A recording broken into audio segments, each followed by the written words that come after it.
আজকে তোমাদের জানিয়ে দিচ্ছি ঈদের আগে উপবৃত্তি 2026 বিষয়ে।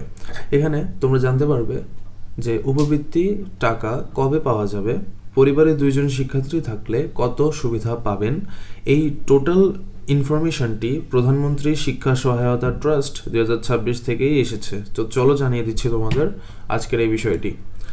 এখানে উপবৃত্তি কি এবং কেন গুরুত্বপূর্ণ। উপবৃত্তি শিক্ষার্থীদের ঈদ কেনাকাটা এবং বোনাসের জন্য সাহায্য করবে। প্রধানমন্ত্রী শিক্ষা সহায়তা ট্রাস্ট থেকে প্রতি বছর উপবৃত্তি বিতরণ করা হয়। শিক্ষার্থীরা এই অর্থ দিয়ে তাদের প্রয়োজনীয় সামগ্রী কিনতে পারবে। এবং নতুন নিয়ম, প্রতি পরিবারে 2 জন শিক্ষার্থী থাকতে হবে, মানে যদি উপবৃত্তির সর্বোচ্চ লাভ পেতে হয় আর কি।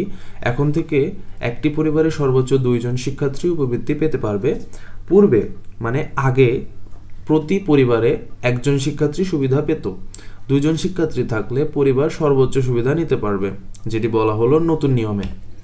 উপবৃত্তির পরিমাণ প্রথম থেকে পঞ্চম শ্রেণীর মধ্যে যদি হয়ে থাকে তাহলে 1 জন শিক্ষার্থী থাকলে উপবৃত্তি 150 টাকা করে পাবে, 2 জন শিক্ষার্থী থাকলে উপবৃত্তি 300 টাকা করে পাবে। পরিবার অনুযায়ী এই সুবিধা হিসাব করা হয়। শিক্ষার্থীর সংখ্যা 1 জন হলে 150 টাকা, 2 জন হলে 300 টাকা। এখানে জাস্ট ছক করে দেখানো হলো। এটা হচ্ছে মাসিকভাবে, মানে প্রতি মাসেই 150 টাকা করে প্রত্যেকটা শিক্ষার্থী পাবে।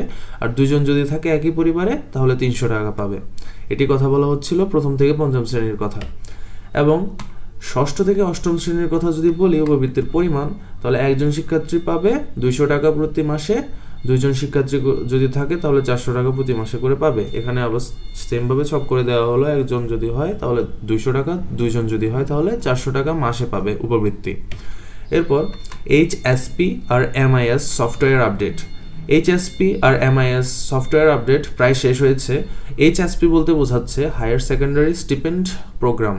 এটি এমন এক ধরনের প্রোগ্রাম যার কর্মসূচির মাধ্যমে বাংলাদেশের শিক্ষার্থীদের উপবৃত্তি ও ভাতা প্রদান করা হয়। সফটওয়্যারের মাধ্যমে শিক্ষার্থীদের তথ্য যাচাই করা হয়, জমা দেওয়ার পরেই উপবৃত্তির টাকা বিতরণ শুরু হবে।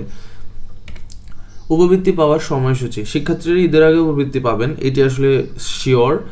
এবং বিভিন্ন ভাতা ও বৃত্তির নোটিশ ইতোমধ্যে প্রকাশ করা হয়েছে। সময় মতো টাকা পেতে শিক্ষার্থীদের প্রস্তুত থাকা উচিত। শিক্ষার্থীদের জন্য উপদেশ, উপবৃত্তির জন্য কোনো ফর্ম বা আবেদন করার প্রয়োজন নেই। পরিবারে শিক্ষার্থীর সংখ্যা নিশ্চিত করতে হবে। ধন্যবাদ। সাবস্ক্রাইব করে পাশেই থাকবে।